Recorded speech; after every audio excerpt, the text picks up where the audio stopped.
Hello everyone. तो आज हम करने वाले हैं उपसंयोजक योगी के टॉप 5 क्वेश्चन। जो इम्पोर्टेंट क्वेश्चन हैं वो देखेंगे, जो पुराने पिछले एग्जाम्स में आए हुए हैं।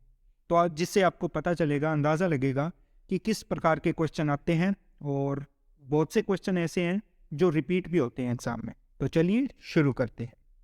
पहला क्वेश्चन है, हीमोग्लोबिन संकुल में उपस्थित धातु का नाम रिक्त स्थान है। यानी हीमोग्लोबिन संकुल में जो धातु पाई जाती है वो कौन सी होती है, उसका नाम बताना है।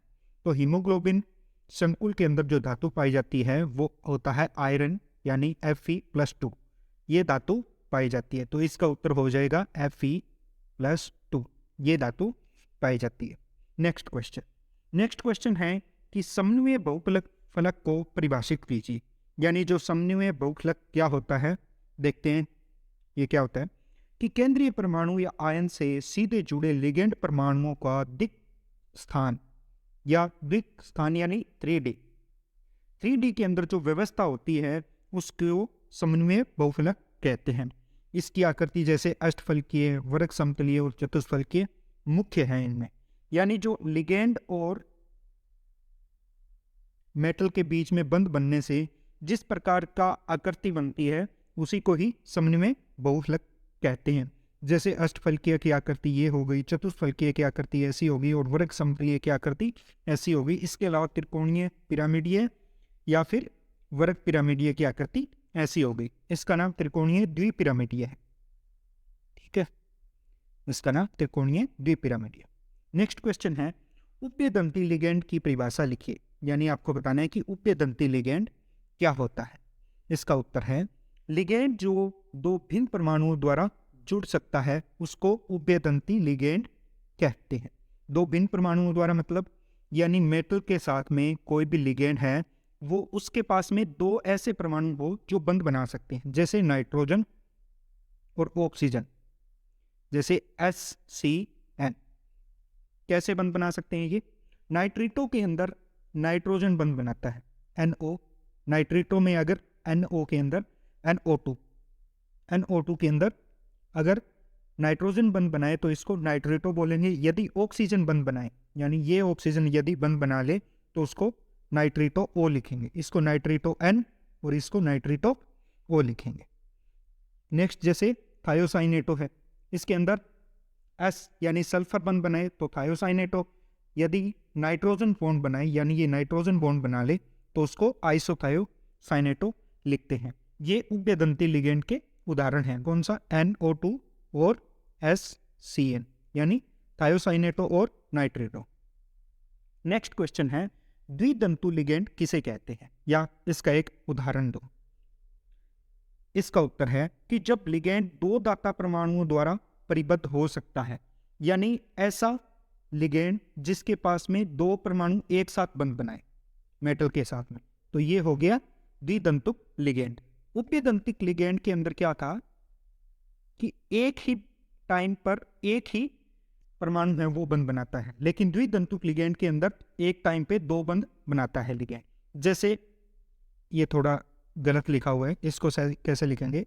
NH2 CH2 CH2 और NH2, ये हो गया। ऑक्जेलेटो को लिखते हैं C2O4-2, इसके ऊपर माइनस चिन्ह होता है। इसके बाद में आ गया होमोलेप्टिक और हेट्रोलेप्टिक संकुल को अलग अलग कीजिए। तो इससे पहले हमें देखना पड़ेगा कि होमोलेप्टिक कौन सा होता है और हेट्रोलेप्टिक कौन सा होता है। चलिए देखते हैं। संकुल जिनमें धातु परमाणु केवल एक ही प्रकार के दाता समूह द्वारा जुड़े होते हैं उनको होमोलेप्टिक बोलते हैं, और संकुल जिनके धातु परमाणु से एक से अधिक प्रकार के दाता समूह से जुड़ा होता है उनको हेट्रोलेप्टिक। यानी सीधी बात यह है कि जिनमें लिगेंड एक ही प्रकार के हो उनको बोलते हैं होमोलेप्टिक। जिनमें लिगेंड दो या दो से अधिक प्रकार के उनको बोलते हैं हेट्रोलेप्टिक। जैसे इसमें फर्स्ट के अंदर क्या है? सिर्फ लिगेंड CN है, सारे के सारे साइनो समूह हैं, तो यानी ये किस में आ गया? होमोलेप्टिक। सेकंड है, इसके अंदर NH3 और कार्बोनिक दोनों समूह हैं, दो समूह हैं लिगेंड के रूप में, तो ये किस में आ गया? हेट्रोलेप्टिक में। तीसरा, जिसके अंदर OH माइनस है वो एक लिगेंड के रूप में है, यानी एक समान है, सारे के सारे एक जैसे हैं, तो आ गया ये होमोलेप्टिक में। चौथा है जिसमें NO2 और NH3 दो प्रकार के लिगेंड है, तो ये आ गया हेट्रोलेप्टिक में। तो ये है हेट्रोलेप्टिक और होमोलेप्टिक संकुल। नेक्स्ट क्वेश्चन, ये एक कोऑर्डिनेशन कंपाउंड दिया हुआ है, इसकी ऑक्सीकरण अवस्था ऑक्सीडेशन स्टेट पूछी है। ऑक्सीडेशन स्टेट जब भी कार्बोनिल समूह के साथ पूछी जाए कि कार्बोनिल समूह के साथ में कोई भी मेटल है उसकी ऑक्सीडेशन स्टेट क्या होती है, तो कार्बोनिल समूह के साथ जब भी ऑक्सीडेशन स्टेट पूछी जाएगी कार्बोनिल समूह के साथ, तो उसकी मेटल की ऑक्सीडेशन समूह हमेशा 0 लिखनी है, 0 हमेशा इसकी 0 होती है, ये याद रखना है आपको। नेक्स्ट क्वेश्चन है, निम्नलिखित संकुलों में केंद्रीय धातु आयन की ऑक्सीकरण अवस्था एवं उपसंयोजन संख्या दीजिए। ऑक्सीकरण अवस्था और उपसंयोजन संख्या, उपसंयोजक संख्या यानी कोऑर्डिनेशन नंबर, इसका मतलब है कि कितने लिगेंड और मेटल के बीच जो बंध है, उपसंयोजक बंध है, वो कितने बने हुए हैं लिगेंड और मेटल के बीच में। तो सबसे पहले इसमें देखते हैं, इसके अंदर इसकी ऑक्सीकरण अवस्था के साथ में निकालते हैं। तो जो एंटिटी है FeCN6, CN6 यानी CN, एक CN के ऊपर चार्ज होता है -1, तो ये हो गया माइनस, और Fe की निकालनी है। जब K4 का मतलब 4 प्लस चार्ज है, तो यहाँ पे 4 माइनस चार्ज होगा, तभी ये 4 प्लस चार्ज इसको न्यूट्रल करने के लिए लगा है। तो इस एंटिटी पे पूरा चार्ज आ गया -4, तो -6 -4, इस पे तभी -4 आ सकता है जब यहाँ पे +2 हो, यानी Fe पे +2, Fe का चार्ज आ गया +2। इसके साथ में CN कितने बंध बने हुए हैं, उपसंयोजक बंध, वो बने हुए हैं 6, ये देखिए 6, क्योंकि CN एक मोनोडेंटेट लिगेंड है, यानी एक ही बंध बनाता है, तो 6 CN 6 बंध बनाएंगे, तो इसकी कोऑर्डिनेशन उपसंयोजक संख्या आ गई 6 और ऑक्सीकरण अवस्था आ गई +2। चलिए इसको करते हैं। इसके अंदर क्या है, कोबाल्ट और एथिलीन डाइएमीन, ये EN एक इसका पूरा नाम है एथिलीन डाइएमीन, ये द्विधातु लिगेंड है यानी बाइडेंडेंट। तो ये 2 बंध बनाता है, 2 बंध बनाता है, तो 3 लिगेंड लगे हुए हैं, एक लिगेंड बनाएगा 2, तो 3 लिगेंड कितने बनाएंगे 6, यानी इसकी कोऑर्डिनेशन नंबर है वो आ गई 6, इसकी उपसंयोजन संख्या है वो है 6। अब कोबाल्ट की ऑक्सीकरण अवस्था देखनी है, ऑक्सीडेशन स्टेट क्या है इसकी कोबाल्ट की। तो जो एथिलीन डाइएमीन है इस पे चार्ज होता है 0, अलग से लिख लेता हूं मैं, ये है +3, इस पे चार्ज होता है 0। अब ये पूरा का पूरा चार्ज जो एंटिटी पे है, पूरे संकुल पे है, वो किसका होगा, वो कोबाल्ट का होगा, यानी कोबाल्ट का ऑक्सीकरण अवस्था हो गई +3। नेक्स्ट क्वेश्चन है जो नामकरण से रिलेटेड है कि उपसंयोजक यौगिकों का नामकरण क्या है। तो इसके कुछ रूल है वो पढ़ लेते हैं। पहले क्या किसका लिखा जाता है, नंबर 1, दनायन के अथवा ऋणायन दोनों में से कोई भी आवेश उपसंयोजक सत्ता में सर्वप्रथम दनायन का नाम लिखा जाता है। जो दनायन होगा उसका नाम पहले लिखा जाएगा, उसके बाद में जब हम एंटिटी की बात करें, जो उपसंयोजक जो सत्ता है पूरे ब्रैकेट में लिखते हैं, उसके अंदर यदि 2 एंटिटी है तो इनमें से जो आगे लिखी होगी वो पॉजिटिव होगी और पीछे है वो नेगेटिव है, तो पहले पॉजिटिव का आएगा फिर नेगेटिव आएगा, पहला रूल ये है। दूसरा रूल, केंद्रीय परमाणु या आयन के नाम से पूर्व लिगेंडों के नाम वर्णमाला के क्रम में लिखे जाते हैं, यानी जो लिगेंड का नाम है वो पहले आएगा, जो इसमें मेटल लगा होगा इससे पहले आएगा लिगेंड का नाम, और वो भी अंग्रेजी वर्णमाला है उसके क्रम में आएगा, ठीक है।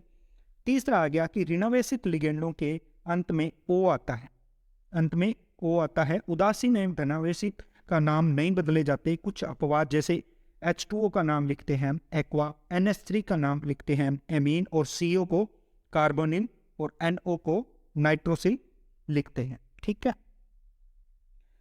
4th नंबर, यदि उपसंयोजन सत्ता यानी ब्रैकेट के अंदर जो बड़ा ब्रैकेट है उसके अंदर में एक ही प्रकार के लिगेंड की संख्या 1 से अधिक हो, यानी लिगेंड है वो जैसे 6 हो गए या 4 हो गए, 4 हो, तो क्या होगा, तो उनके नाम से पूर्व डाई, ट्राई आदि शब्दों का उपयोग किया जाता है। जब लिगेंड का नाम आंकिक पूर्व लगन में हो, यानी जब लिगेंड है इनके आगे डाई, ट्राई, जैसे 6 के लिए हेक्सा वर्ड यूज होता है, 4 के लिए क्वाड यूज होता है, ठीक है।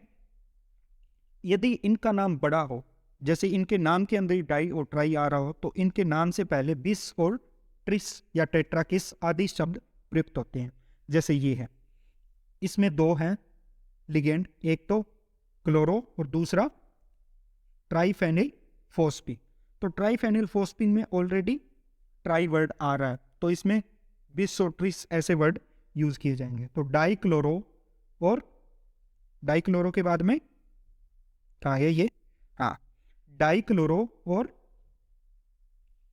बिस वर्ड इसलिए यूज हुआ है क्योंकि ट्राई लिगेंड के नाम में यूज हुआ है। तो बिस, ट्राइफेनिल फोस्फीन, निकल और थर्ड, निकल का नाम बाद में आया। इसके बाद में है धनावेशित एवं ऋणावेशित या उदासीन उपसंयोजन संयोजन सत्ता में धातु की ऑक्सीकरण अवस्था को रोमन संख्या में लिखा जाता है। जैसे यहाँ पे निकल की जो ऑक्सीकरण अवस्था है, ऑक्सीडेशन स्टेट, उसको रोमन संख्या में लिखा गया है 2 के रूप, ठीक है। नेक्स्ट है, यदि संकुल आयन एक धनायन हो तो धातु का नाम वही लिखते हैं जो तत्व का नाम हो। उदाहरण, धनावेशी संकुल आयन कोबाल्ट को कोबाल्ट और प्लेटिनम को प्लेटिनम लिखते हैं। यदि संकुल आयन ऋणायन हो, यानी जो नेगेटिव एंटिटी है जिस पे नेगेटिव चार्ज होता है, तो उसके धातु के नाम के अंत में एट लगाते हैं। जैसे इसमें ये नेगेटिव एंटिटी है तो इसमें कोबाल्ट का नाम कोबाल्ट की जगह कोबाल्टेट लिखेंगे। यदि Fe है तो उसमें फेरेट लिखेंगे, ठीक है। लास्ट नियम क्या है, उदासीन संकुलों को नाम भी, उदासीन संकुल का नाम भी संकुल धनायन की भांति लिखा जाता है। यानी उदासीन हो चाहे धनायन हो, वो सिंपल तरीके से लिखा जाएगा। लेकिन जब नेगेटिव हो संकुल तो उसमें जो मेटल है इसके नाम के आगे 8 लगाते हैं। अब लिखते हैं जो क्वेश्चन आए हुए हैं। जैसे ये 2022 में क्वेश्चन आया हुआ है, इसका नाम क्या है, K3Al C2O4 3, ये है। अब इसका नाम पहले लिखेंगे हम धनायन का नाम, तो धनायन है पोटेशियम, पहले पोटेशियम आ जाएगा। इसके बाद में हम लिखेंगे मेटल और लिगेंड में से एंटिटी में सबसे पहले लिगेंड का नाम लिखेंगे। तो लिगेंड कौन सा है, लिगेंड है ऑक्जेलेटो, ऑक्जेलेटो। इसके बाद में ऑक्जेलेटो कितने हैं, ट्राई ऑक्जेलेटो, यानी 3 हैं लगे हुए। इसके बाद में एल्यूमिनियम आएगा, लेकिन एल्यूमिनियम ये क्या है, नेगेटिव एंटिटी है। ये नेगेटिव एंटिटी है क्योंकि धनायन ये है तो ऋणायन वाली एंटिटी ये है। तो एल्यूमिनियम के नाम के आगे 8 वर्ड लगाएंगे और इसकी ऑक्सीकरण अवस्था लिखेंगे। इसकी ऑक्सीकरण अवस्था कितनी होगी, एक ऑक्जेलेटो -2 होता है, 1 पे 4, 3 पे हो गया -6 और इस पे -3 चार्ज है, तो -6 यानी एल्यूमिनियम की +3 ऑक्सीकरण अवस्था है, +3 आ जाएगा। तो इसका नाम क्या होगा, potassium tri oxalato aluminate third. इसका नाम हो गया पोटेशियम। पोटेशियम की संख्या नहीं लिखेंगे अब, धनायन और ऋणायन की नहीं लिखते, जो भी एंटिटी है। फिर आ जाएगा लिगेंड का नाम ट्राई ऑक्जेलेटो, फिर मेटल का नाम एल्यूमिनेट क्योंकि ये नेगेटिव एंटिटी है और रोमन संख्या में उसकी ऑक्सीकरण अवस्था। नेक्स्ट क्वेश्चन ये है, सेम वही क्वेश्चन है, इसका IUPAC नाम लिखना है, बस एल्यूमिनियम की जगह क्या है, Fe है, वही सेम। अब ये इसका नाम आप सोचो, जल्दी से बताओ, C2O4, ठीक। ये आ गया ऑक्जेलेटो, ट्राई ऑक्जेलेटो, पोटेशियम पहले, फिर ट्राई ऑक्जेलेटो, फिर Fe को क्या लिखेंगे, फेरेट। क्यों, क्योंकि ये नेगेटिव चार्ज है, यहाँ पे नेगेटिव एंटिटी है पूरी की पूरी। और इसका रोमन संख्या में क्या लिखेंगे, ऑक्सीकरण अवस्था। तो इसका नाम क्या हो जाएगा, potassium tri oxalato ferrate third. Simple है। इसके बाद में इसका नाम क्या है, क्रोमियम बनेगा, ठीक है। इसमें देखो पहले एंटिटी है वो पॉजिटिव है, यानी जो धनायन है इसके नाम के आगे फेरेट नहीं लगाएंगे, उसके बाद में नेगेटिव है। तो पहले धनायन का नाम लिखते हैं। धनायन के नाम में जो धनायन वाली एंटिटी है इसमें पहले लिगेंड का नाम लिखेंगे, और 2 प्रकार के लिगेंड है, एक का है, इसका नाम है एक्वा, इसका नाम है साइनो, यानी एक्वा ए पहले आएगा, साइनो बाद में आएगा। तो इसका नाम है पेंटा एक्वा, हिंदी में लिख देता हूं, पेंटा एक्वा। फिर आएगा साइनो, क्योंकि साइनो एक ही है, पेंटा एक्वा साइनो क्रोमियम, पेंटा एक्वा साइनो क्रोमियम। क्रोमियम की ऑक्सीकरण अवस्था इसमें निकाल लेना आप, थर्ड है, 3 है। फिर आएगा क्लोराइड। द9 और रिनाइन का हम संख्या को नहीं बताते, यानी डाई क्लोराइड नहीं लिखना, सीधा क्लोराइड लिखना है। ये है penta aqua cyano chromium third chloride. Next question फिर से वैसा ही, यही है, इसका नाम लिखना है। इसका नाम है पोटेशियम, पहले लिखेंगे पोटेशियम। फिर क्या आएगा, फिर आएगा हेक्सा, हेक्सा, हेक्सा। फिर साइनो, फिर फेरेट, Fe को क्या लिखेंगे, फेरेट। इसके बाद में इसकी ऑक्सीकरण अवस्था सेकेंड निकाल लेना। कैसे, ये है K4 यानी +4 चार्ज इसके साथ में तभी लग सकता है जब इसके साथ में -4 और साइनो पे -1 होता है, तो ये हो गया टोटल -6 और पूरा टोटल चार्ज इस एंटिटी पे है -4, तो ये +2 होगा तभी यहाँ पे -4 आएगा। तो ये फेरेट सेकेंड। नेक्स्ट है, एक आपको नाम दे दिया और इस यौगिक का सूत्र लिखना है। तो यौगिक का सूत्र पहले मर्क्यूरी दिया हुआ है, यानी मर्क्यूरी एक सीधा दिया हुआ है, तो वो क्या होगा, द9 होगा। अब रिनाइन का नाम दिया हुआ है, ये रिनाइन का नाम दिया हुआ है पूरा पूरा, यानी जो एंटिटी है उसका नाम। इसमें लिखा हुआ है कोबाल्टेट, यानी कोबाल्ट है। कोबाल्टेट का मतलब ये रिनाइन वाला पार्ट है, ठीक है, कोबाल्ट है। इसमें टेट्रा थायोसाइनेटो, टेट्रा थायोसाइनेटो लिखा है, SCN है, वो कितने हैं, 4 हैं।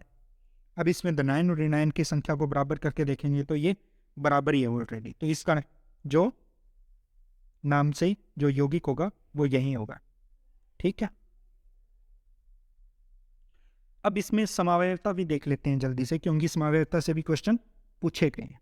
समावयवता से कैसे क्वेश्चन है, पहले इनको समझ लेते हैं। जो 4 प्रकार की समावयवता आपकी बुक में दी गई है, पहली है बंधनीय समावयवता। बंधनीय समावयवता क्या होती है, जिनमें उभयदंती लिगेंड पाया जाता है वो ही बंधनीय समावयवता कर सकते हैं। उभयदंती जैसे SCN NO2, ये वाले लिगेंड जिनमें दोनों में से कोई भी बॉन्ड बना सकता है, नाइट्रोजन या फिर ऑक्सीजन, कोई भी एक टाइम पे एक ही बॉन्ड बनाएगा, ठीक है, वो समावयवता दर्शाते हैं। क्योंकि कभी तो ये वाला एटम बना लेगा, कभी ये वाला एटम बना लेगा, तो बंधनीय समावयवता दर्शाते हैं। जैसे इसके अंदर ये उभयदंती लिगेंड है, इसमें यदि हम कोबाल्ट के साथ में जो NO2 है वो ONO ऐसे लिख दें, तो ये क्या हो गया, इसकी बंधनीय समावयवता, एक दूसरे के समावयवी होंगे ये, ठीक है।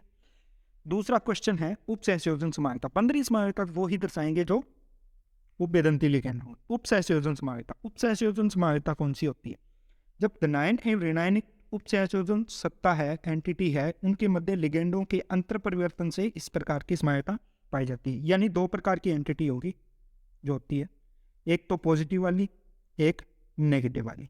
जब इनके मध्य जो लिगेंड है, जो लिगेंड बने हुए, ये एक्सचेंज हो जाए, ये इसके पास आ जाए, ये इसके पास आ जाए, तो उस प्रकार की समावयवता होगी उपसहसंयोजन समावयवता।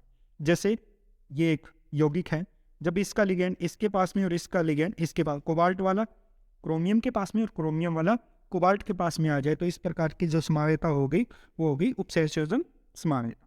अब आ गई आयनन समावयवता। आयनन समावयवता क्या होती है, आयनन समावयवता यानी जो प्रति आयन है, यानी जो एंटिटी है, इसके बाहर जो आयन लगा हुआ है, इसके बाहर इधर होगा या फिर इधर होगा, यहाँ पे दोनों प्रति आयन और लिगेंड, जो लिगेंड है, इनके अंतर परिवर्तन से इस इधर हो चाहे इधर हो, यानी जो प्रति आयन काउंटर आयन है, इसके एक्सचेंज, इसके साथ में एक्सचेंज हो जाए, तो इस प्रकार की समावयवता उत्पन्न होती है, यानी एक दूसरे के समावयवी होंगे। यानी लिगेंड और जो काउंटर आयन है, बाहर जो आयन है, इस कोऑर्डिनेशन सत्ता के समावयवता दर्शाते हैं, ये आयनन समावयवता दर्शाते हैं। यानी ये लिगेंड कभी आयन बन जाएगा, कभी आयन लिगेंड बन जाएगा। एग्जाम्पल जैसे ये आ गया। अब इसके अंदर क्या होगा, जब ब्रोमीन अंदर आ जाए और SO4 बाहर चला जाए तो इस प्रकार की समायता हो गई है, आयनन समायता। एक आयन बन गया, एक लिगेंड बन गया। ठीक है, अब बात करते हैं हम विलायक योजन समायता। विलायक योजन समायता कुछ नहीं, बस आयनन, एक प्रकार की आयनन समायता ही है, क्योंकि जब इसमें जो विलायक है, जो भी विलायक है वो जुड़ा हुआ हो और लिगेंड या फिर आयन के साथ में एक्सचेंज हो जाए, यानी अगर जब हम विलायक के रूप में उपयोग में ला रहे हैं तो उस प्रकार की समायता क्या बोलेंगे हम, हाइड्रेट समायता। ये याद रखनी है, अगर हमें जल दिया हुआ है तो उसमें हम विलायक योजन समायता की जगह हम हाइड्रेट समायता लिखेंगे। इसका एग्जाम्पल जैसे ये हो गया, इसका अगर हम क्रोमियम H2O यहाँ पे 5 रह जाए और एक अणु Cl अंदर आ जाए, Cl अंदर आ गया और एक अणु इसका बाहर चला जाएगा, Cl2.H2। इस प्रकार की ये समायता कौन सी हो गई, हाइड्रेट समायता, क्योंकि इसमें जल दिया गया है। वैसे ये विलायक योजन की समायता है, ये दिया हुआ है। अब ये क्वेश्चन दिया है 2022 में आया था कि ये दो कंपाउंड है, इनमें कौन किस प्रकार की समायता है। अब ध्यान दो, ये दोनों जो एंटिटी है इनके मध्य लिगेंड का अंतर परिवर्तन एक्सचेंज हुआ है। कोबाल्ट वाला क्रोमियम के पास में, क्रोमियम वाला कोबाल्ट के पास में गया है यहाँ पे, तो क्या हो गया, क्रोमियम वाला कोबाल्ट के पास में, यानी लिगेंड का एक्सचेंज हुआ है। तो इस प्रकार की समायता कौन सी हो गई, एक तो होती है बंधनी समायता। बंधनी समायता तो ध्यान रखना है वो उभयदंती लिगेंड है, उभयदंती उनमें पाई जाएगी, यानी बंधनी हो नहीं हो सकती है। एक होगी उपसहसंयोजक। उपसहसंयोजन में क्या होता है, लिगेंड का एक्सचेंज होता है, तो ये कौन सी होगी, उपसहसंयोजन समायता, उपसहसंयोजन समायता हो गई। अब ये है, इसमें बंधनी समावेश का सूत्र लिखो। इसने पहले बता दिया कि बंधनी समावेश का सूत्र लिखो, तो हमें पता है कि ये लिगेंड है, उभयदंती लिगेंड है, तो इसका बंधनी समावेश कौन सा होगा, NH3, ये 5 हो गए, और इसको हम ON ऑक्सीजन से जोड़ देंगे, तो ये बंधनी समावेश का सूत्र हो गया। अब इसमें आयनन समावेश का सूत्र इसने बता दिया कि आयनन समावेशी है, तो इसका सूत्र लिखो। तो हम आयनन समावेश में इसको, ब्रोमीन को इससे बाहर निकाल देंगे, तो कौन सी हो गई, आयनन समावेशी का सूत्र हो जाएगा। एक Cl अंदर ले आएंगे और एक Br को बाहर भेज दे। यदि हमें ये बोल दे कि इसी सूत्र के अंदर हमें हाइड्रेट समायता, हाइड्रेट या फिर विलायक योजन,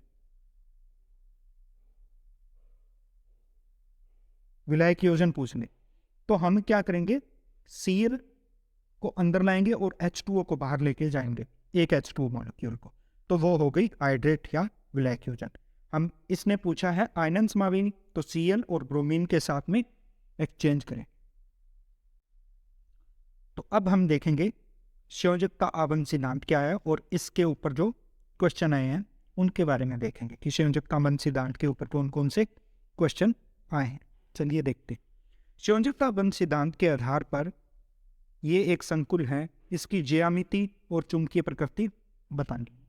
जब भी संयोजकता आबंध सिद्धांत का क्वेश्चन करना हो तो हमें लिखना है कि जो मेटल आयन है उसके अंदर वो कौन सी ऑक्सीडेशन स्टेट में, तो इसकी ऑक्सीडेशन स्टेट निकल के आती है +2, और इसके पास में D कितने इलेक्ट्रॉन होते हैं, D8, 3D8, और 4s2 होता है पूर्ण, लेकिन +2 के अंदर ये 0 हो गया, यानी 2 इलेक्ट्रॉन इसके निकल गए। तो इसमें हम बनाते हैं कक्षक, 5 कक्षक, D वाले 5 कक्षक और S वाले, फिर 4B ये भी 0 है। ठीक है, अब D के अंदर इलेक्ट्रॉन कितने हैं, 8 इलेक्ट्रॉन है, 1 2 3 4 5 6 7 और 8 इलेक्ट्रॉन भरने के बाद में हमें ध्यान क्या रखना है कि अब हम ध्यान देंगे कि लिगेंड किस प्रकार का है। जैसे Cl- है तो ये हो गया दुर्बल लिगेंड, दुर्बल लिगेंड हो गया। तो दुर्बल लिगेंड क्या होता है कि इनकी पेयरिंग नहीं करवा पाता, ये पेयरिंग नहीं करवा पाता। तो ये डी में इसी प्रकार से रहते हैं।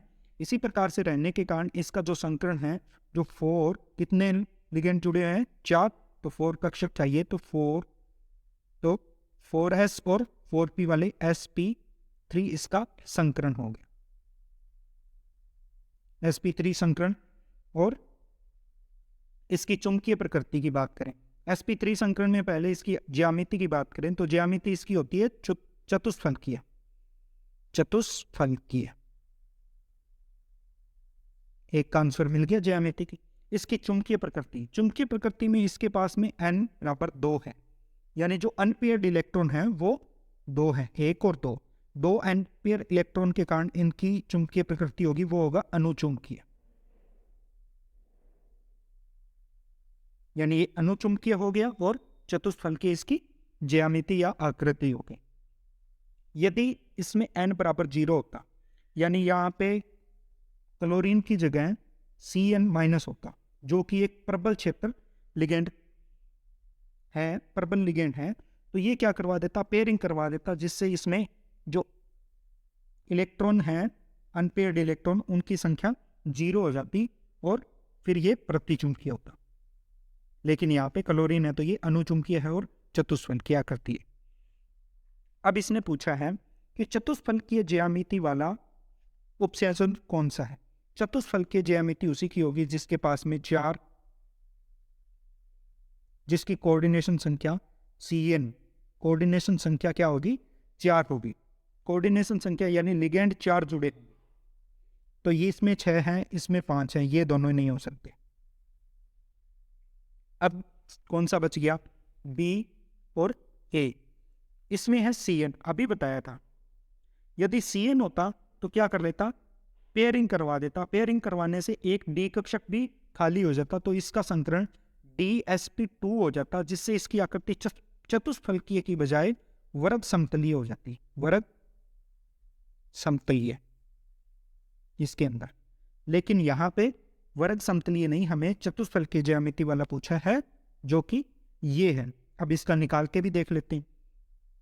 निकल यहाँ पे 0 ऑक्सीडेशन स्टेट में इसका निकाल रहे, 0 ऑक्सीडेशन स्टेट में इसके इलेक्ट्रॉन D2, D8 और 4s2। लेकिन ये जो CO है, CO क्या है, प्रबल लिगेंड है, प्रबल लिगेंड है, तो इसकी पेयरिंग करवा देगा। तो इसके अंदर थे 8 इलेक्ट्रॉन और इसके अंदर 2 इलेक्ट्रॉन। अभी बढ़ते हैं, 1 2 3 4 5 6 7 और 8, इसके अंदर 2 इलेक्ट्रॉन। तो ये क्या करवा देगा, इनकी पेयरिंग, ये दोनों इलेक्ट्रॉन यहाँ आ जाएंगे। तो ये हो गया D8 D10 4s0। तो यहाँ पे n 0 हो गया, यानी अनपेयर्ड इलेक्ट्रॉन 0 हो गए। तो इसकी अगर चुंबकीय प्रकृति पूछे तो क्या हो जाएगी, ये प्रतिचुंबकीय। और इसके बाद में 4s और 4p0 ये भी खाली बच गया, तो sp3 संकरण आ गया। इसका sp3 संकरण यानी चतुष्फलकीय आकृति आ गई।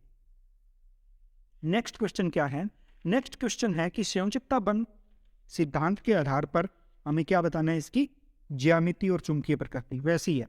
अब कोबाल्ट का लिखना है कि कोबाल्ट की ऑक्सीकरण अवस्था कौन सी है, इसमें +3 है, +3 के अंदर ये क्या होता है, D6 4s 3D6 और 4s0 4p0। यहाँ पे इलेक्ट्रॉन नहीं होता, सीधा लिख दिया मैंने।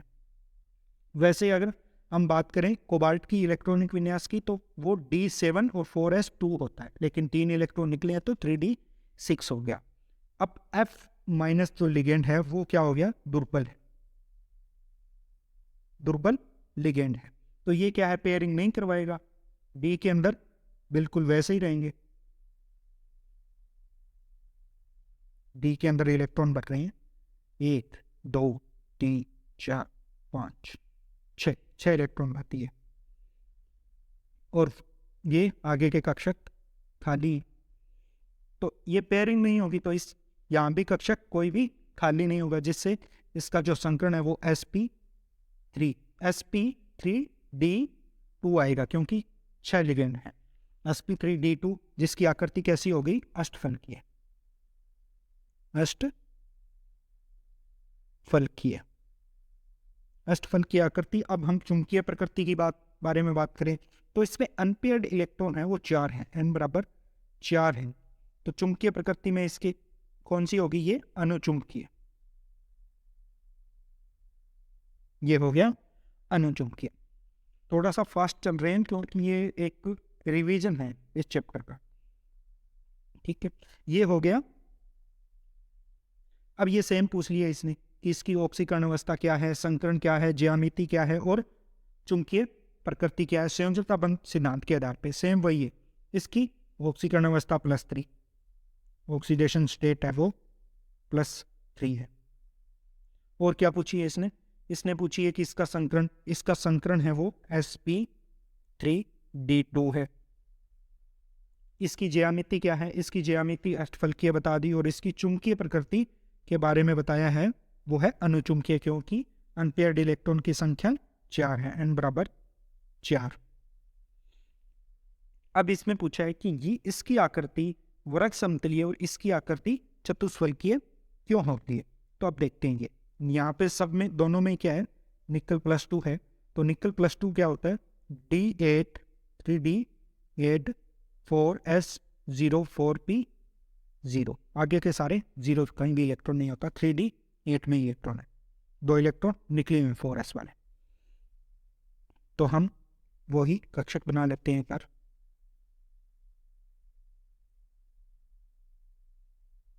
SK और PK। अब इसमें इलेक्ट्रॉन भरेंगे 1 2 3 4 5 6 7 और 8 इलेक्ट्रॉन। 8 इलेक्ट्रॉन भरने के बाद में यदि हम बात करें कि क्लोरीन जुड़े, यहाँ पे क्लोरीन माइनस आए और दूसरी तरफ क्या आए, Cn माइनस, दोनों को लेकर चलते हैं। क्लोरीन क्या है, एक दुर्बल है, दुर्बल लिगेंड है। ये क्या है, प्रबल लिगेंड। अब इसका एक्सप्लेन किया जा रहा है कि ये क्यों होता है। ये दुर्बल लिगेंड के कारण में ये पेयरिंग नहीं करवा पाता, जिससे इसमें संकरण sp3 होता है और इसकी आकृति चतुष्फलकीय बनती है, क्योंकि ये दुर्बल लिगेंड है Cn माइनस है वो एक प्रबल लिगेंड है, जिसके कारण इसमें पेयरिंग हो जाती है, पेयरिंग यानी ये पेयर बना लेते हैं। और यहाँ पे D है, 3D वाला एक कक्षक है वो खाली हो जाता है, जिससे इसका जो संकरण है DsP2 हो जाता है, एक D कक्षक आ जाता है, जिससे इसकी आकृति वर्ग समतलीय हो जाती है। ये इसका उत्तर था। फिर ये क्या बता रहा है, इस सिद्धांत पर समझाइए कि इसका जो निम्न परचक्रण संकुल आयन है। निम्न परचक्रण संकुल आयन का मतलब अंदर वाले कक्षक यूज होना, अंदर वाले कक्षक यूज होना। देखो कैसे हो रहा है, निकल इसमें क्या है, वहीं +2 3D8 वहीं बनाना है सेम। तो Cn माइनस है वो क्या है, दुर्बल, दुर्बल आएगा और यहाँ पे पेयरिंग हो जाएगी। पेयरिंग होने के बाद में क्या होगा, D2 नहीं आएगा, D आएगा, एक ही D कक्षक खाली है, DsP2 संकरण आएगा। DsP2 यदि ये पेयरिंग नहीं होती, यदि पेयरिंग नहीं होती तो sp3 संकरण बनता, जिससे P यानी बाहर वाला कक्षक यूज हो रहा होता है, लेकिन एक पेयरिंग होने के कारण अंदर वाला कक्षक 3D वाला यूज हो रहा है, तो इसको बोलेंगे निम्न परचक्रण संकुल। ये क्यों होता है, क्योंकि Cn है वो एक दुर्बल लिगेंड है, जिसके कारण ये पेयरिंग करवा देता है और इसका संकरण है वो DsP2 यानी ये जो संकुल बनाएगा वो निम्न परचक्रण संकुल आयन बनाएगा। अब हम देखेंगे जो CFT से रिलेटेड क्वेश्चन हैं जो पूछे गए हैं। CFT से रिलेटेड जो क्वेश्चन पूछे गए हैं उनमें CFT में VBT के अंदर तो आपको समझा दिया। CFT में क्या होता है, जो जब मेटल के साथ में लिगेंड पास में आता है, जब इसके धीरे धीरे पास में आता है, तो जो D कक्षक हम बनाते हैं वो हम ऐसे एक साथ बनाते हैं 5। तो ये इनका क्या होता है, जैसे ये शुरुआत के 3 कक्षक है T2 और ये आ गया E, इन 2 कक्षकों को E बोल दिया, तो इनका V पैटर्न हो जाता है, एक ऊपर नीचे, कभी T2 ऊपर कभी E ऊपर, यानी T2 या ये कक्षक का विपाटन हो गया, यानी कभी 3 ऊपर चले गए, कभी नीचे चले गए, इस तरीके से विपाटन हो जाता है। तो इनके मध्य इस ऊर्जा का अंतर होता है। यदि अष्टफलकीय हो, यानी लिगेंड जो कोऑर्डिनेशन नंबर है वो 6 हो, अष्टफलकीय आकृति बन रही हो, अष्टफलकीय, तो इसमें क्या होता है कि ई जी ऊपर होते हैं और T2G नीचे होते हैं, T2G 3 कक्षक। और यदि चतुष्फलकीय बने, चतुष्फलकीय में क्या होता है, T2 ऊपर जाता है और E नीचे रहता है, 3 कक्षक ऊपर और 2 कक्षक नीचे, इस तरीके से विपाटन होता है। तो इनके मध्य जो बीच के अंदर जो ऊर्जा है उसको बोल देंगे, अष्टफलकीय वालों को बोलेंगे डेल्टा ओ से नोट करेंगे, और जो चतुष्फलकीय है उसके बीच में जो ऊर्जा होती है, ऊर्जा का अंतर आता है, वो डेल्टा टी लिखते हैं। ये समझना है। अब हम क्वेश्चन करते हैं कि क्रिस्टल फील्ड क्षेत्र के आधार पर समझाइए कि चतुष्फलकीय संकुल हमेशा उच्च चक्रण संकुल बनाते हैं। तो चतुष्फलकीय संकुल है, उनमें T2 ऊपर और E नीचे, यानी 3 कक्षक ऊपर और 2 नीचे, इनके मध्य जो ऊर्जा है वो है डेल्टा टी। ठीक है, अब हमें ये बताना है कि ये हाई स्पिन चक्रण, यानी इनमें पेयरिंग नहीं होती। पेयरिंग का मतलब जब अगर पेयरिंग बना ले, जोड़ा बन जाएगा, तो वो निम्न चक्रण बन जाएगा। अगर जोड़ा नहीं बनेगा तो क्या होगा, उच्च चक्रण बनेगा। तो इसमें क्या हो जाए, जब इलेक्ट्रॉन भरे जाते हैं, जब इलेक्ट्रॉन, इसमें 2 हो गया, जब इलेक्ट्रॉन भरे जाते हैं तो इनके मध्य जो ऊर्जा अंतराल है वो पेयरिंग ऊर्जा से ज्यादा होता है, यानी पेयरिंग ऊर्जा कम होती है। पेयरिंग ऊर्जा कम होने के कारण, इसमें क्या होता है, पेयरिंग ऊर्जा ज्यादा होती है और बीच में ऊर्जा अंतराल है वो कम होता है। तो ऊर्जा अंतराल कम होने के कारण पेयरिंग के लिए, जोड़े बनाने के लिए एनर्जी ज्यादा चाहिए। तो पहले क्या होगा, जोड़े बनने की जगह इलेक्ट्रॉन ऊपर, यानी उच्च चक्रण वाले संकुल बनाएगा। तो इससे क्या होगा, इससे पहले सारे भरे जाएंगे कक्षक, और EG और T2G, T2 और E दोनों भरे जाएंगे, उसके बाद में पेयरिंग स्टार्ट होगी, इस तरीके से। ठीक है, तो जो चतुष्फलकीय संकुल है उनकी जो पेयरिंग एनर्जी है वो ज्यादा होती है, बीच के अंदर जो इनका विपाटन ऊर्जा है उससे ज्यादा होती है। तो विपाटन ऊर्जा से ज्यादा होने के कारण पेयरिंग नहीं हो पाती और ये उच्च चक्रण संकुल बनाते हैं। ये इसका आंसर है। इसके बाद में हम बात करें कि ये एक यौगिक है, ये कंपाउंड है, ये प्रतिचुंबकीय है और क्रिस्टलीय क्षेत्र सिद्धांत के आधार पर इसे समझाना है। तो ये कैसे समझाना है, इसमें 6 CN, यानी ये क्या आएगा, वहीं पहले डी कक्षक बनाने, डी कक्षकों का विपाटन होता है इसमें। डी Fe कौन सा है, Fe+2 है। Fe+2 के अंदर क्या होता है, D6, तो 6 इलेक्ट्रॉन भर दो इसमें, 1 2 3 4 5 और 6 इलेक्ट्रॉन भर दिए। अब इनमें विपाटन होगा, विपाटन तो अष्टफलकीय है, अष्टफलकीय में क्या होगा, T2G नीचे और EG ऊपर, EG यानी 2 और T2G यानी 3। अब इनमें फिर से भरा जाएगा। अब इसमें देखो कि CN है वो एक प्रबल लिगेंड है, प्रबल लिगेंड है, तो इनमें विपाटन जो डेल्टा O है वो क्या होती है, बहुत ज्यादा होती है, पेयरिंग से बहुत ज्यादा होती है। तो इसमें पेयरिंग होगी, तो इसमें हमें क्या करवानी है, पेयरिंग। 6 इलेक्ट्रॉन फिर से भरने हैं, 1 2 3। अब ऊपर नहीं जा सकता क्योंकि जो इसके बीच की जो एनर्जी है वो ज्यादा है पेयरिंग से, तो नीचे इलेक्ट्रॉन भरे जाएंगे। 6 इलेक्ट्रॉन भर दिए, तो इस प्रकार क्या हो गया, ये 6 इलेक्ट्रॉन भर दिए। और अब इसमें हमें पूछ रहा है कि ये जो इसकी चुंबकीय प्रकृति है वो अनुचुंबकीय है या प्रतिचुंबकीय या फिर प्रतिचुंबकीय क्यों है।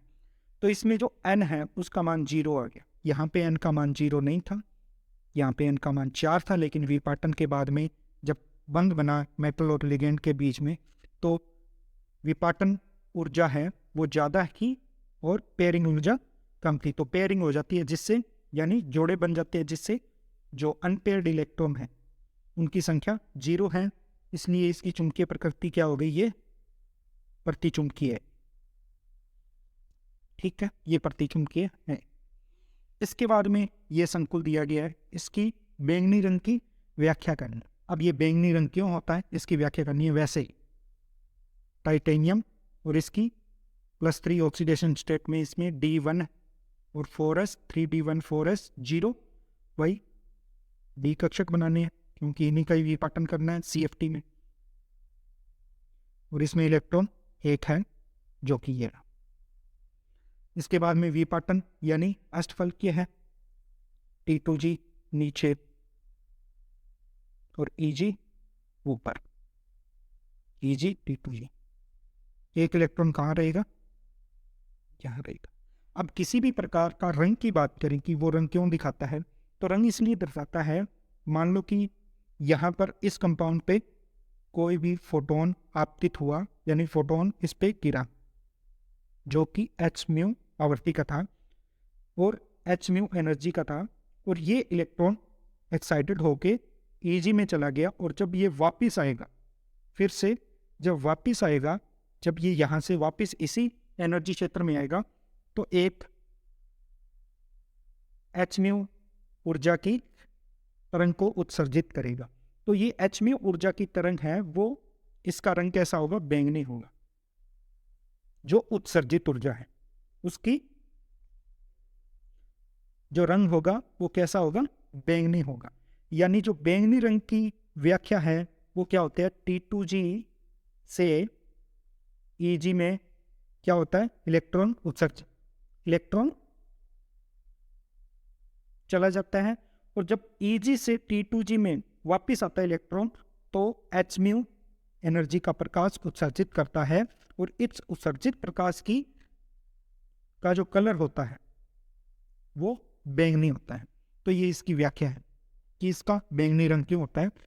इसका बैंगनी रंग की होने का कारण है EG से T2G में वापस इलेक्ट्रॉन का आना।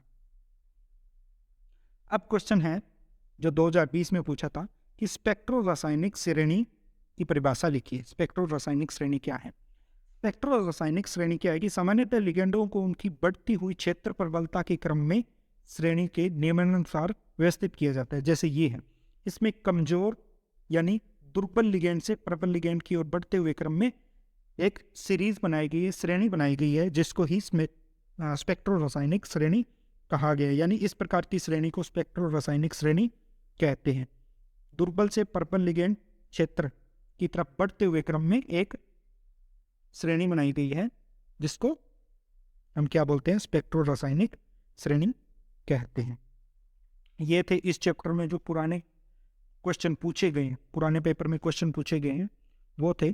आगे के कुछ चैप्टरों के और क्वेश्चन लेके आऊँगा, तब तक के लिए बने रहिए।